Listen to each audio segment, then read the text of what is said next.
चलिए एक एक को अपन देखते हैं। सबसे पहले हम बात कर रहे हैं किसकी, ग्लाइकोलाइसिस की। ग्लाइकोलाइसिस एक प्रोसेस है जिसके अंदर ग्लूकोज का क्या होता है, ब्रेकडाउन होता है और हमें क्या प्रोवाइड होती है, एनर्जी जो है वो प्रोड्यूस हो जाती है जिससे हम वर्क कर पाते हैं। ठीक है, इस produce two molecule of pyruvate, आगे हम साइकिल देखेंगे ग्लाइकोलाइसिस कंप्लीट। इसके अलावा एटीपी हमें प्रोड्यूस होती है, इसके अलावा हमें NADH मिलता है और साथ ही साथ हमें वाटर मिलता है। ठीक है, यानी कि एक ग्लूकोज का जो मॉलिक्यूल है वो ब्रेकडाउन होता है तो उससे हमें दो मॉलिक्यूल आपके पायरोवेट के मिलते हैं, एटीपी प्राप्त होती है, हमें दो एटीपी प्राप्त होती है, NADH प्राप्त होता है और साथ ही साथ हमें वाटर भी प्राप्त होता है। The process takes place in the cytoplasm of a cell. यदि हम ग्लाइकोलाइसिस की प्रोसेस की बात करें तो ये हमारी जो सेल होती है उसके साइटोप्लाज्म में जाके कंप्लीट होता है। ठीक है, and does not require oxygen, यानी इसके लिए ऑक्सीजन की कोई भी रिक्वायर नहीं हो सकती है। It occurs in both aerobic and anaerobic organism, यानी ग्लाइकोलाइसिस एक ऐसा साइकिल है जो कि आपकी एरोबिक ऑर्गेनिज्म के अंदर भी होता है जो कि एरोबिक रेस्पिरेशन करते हैं, इसके अलावा जो एनएरोबिक रेस्पिरेशन करते हैं उनके अंदर भी हमें देखने को मिलता है।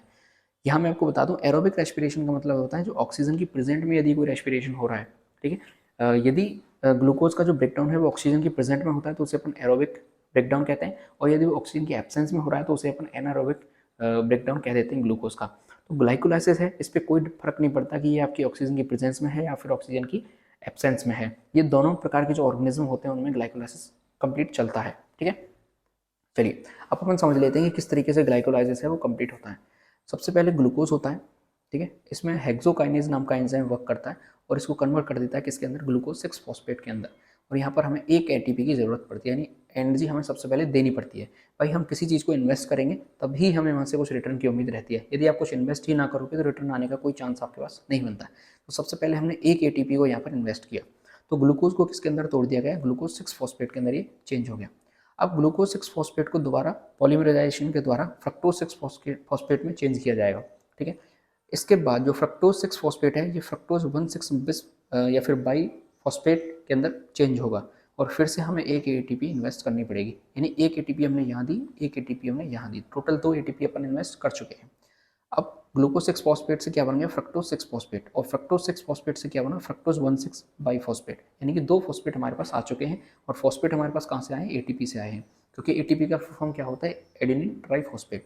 तो एक एटीपी से एक फॉस्फेट आया, दूसरे एटीपी से दूसरा फॉस्फेट आया, अब 2 फॉस्फेट यहाँ पर हो चुके हैं।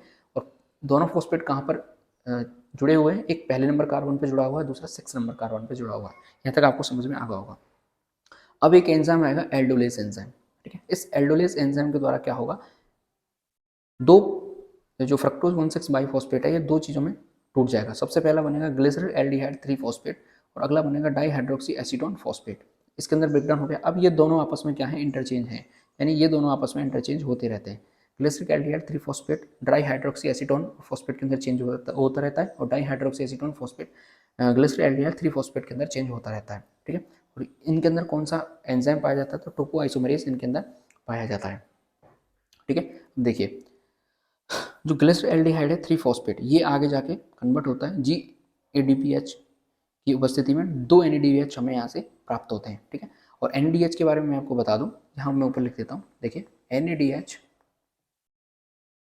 NADH की हम बात करते हैं तो इससे हमें प्राप्त होती है 3 ATP प्राप्त होती हैं। ठीक है, और FADH की बात करते हैं, इससे हमें 2 ATP प्राप्त होती है।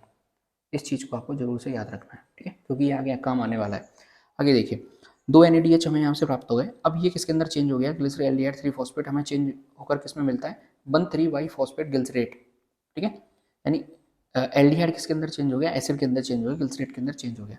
अब यहाँ से हमें ATP मिलना स्टार्ट हो गई। देखिए 2 ATP हमें यहाँ से प्राप्त हो गई। कितनी प्राप्त हो गई, 2 ATP हमें यहाँ से प्राप्त हो गई। और ये किसके अंदर चेंज हो गया, 3 फॉस्फोग्लिसरेट के अंदर चेंज हो गया। अब यहाँ से दोबारा ये किसके अंदर चेंज होगा, 2 फॉस्फोग्लिसरेट के अंदर चेंज होगा और ये इनोलेज एंजाइम के द्वारा क्या बन जाएगा, ये फॉस्फोइनोल पायरुवेट बन जाएगा। ठीक है, इसे क्या कहते हैं, शॉर्ट फॉर्म में PEP कहा जाता है। क्या कहा जाता है, PEP कहा जाता है। और फिर से हमें 2 ATP प्राप्त होंगे और एक इसके अंदर चेंज हो जाएगा, पायरुवेट के अंदर चेंज हो जाएगा और इसके हमें कितने मॉलिक्यूल मिल जाएंगे, 2 मॉलिक्यूल मिल जाएंगे। यहाँ से हम चले थे, एक ग्लूकोज को लेके चले थे और एक ग्लूकोज में हमें एक ATP लगाया, फिर हमें दूसरा ATP लगाया, फिर हमें एक NADH प्राप्त हुआ, 2 ATP हमें शुद्ध प्राप्त हुए, 2 ATP यहाँ प्राप्त हुए और 2 पायरुवेट के मॉलिक्यूल हमें प्राप्त हो चुके हैं। अब यहाँ पे हम देखेंगे कि जो आपका पायरुवेट है वो आगे जाके क्रेब्स साइकिल के अंदर एंटर करेगा। ठीक है, तो पहला जो यहाँ पे हमने देखा था ग्लाइकोलाइसिस को हमने कंप्लीट कर लिया है। अब अगला आता है हमारे सामने सिट्रिक एसिड साइकिल, जिसे अपन कहते हैं क्रेब्स साइकिल। ठीक है, देखिए सिट्रिक एसिड साइकिल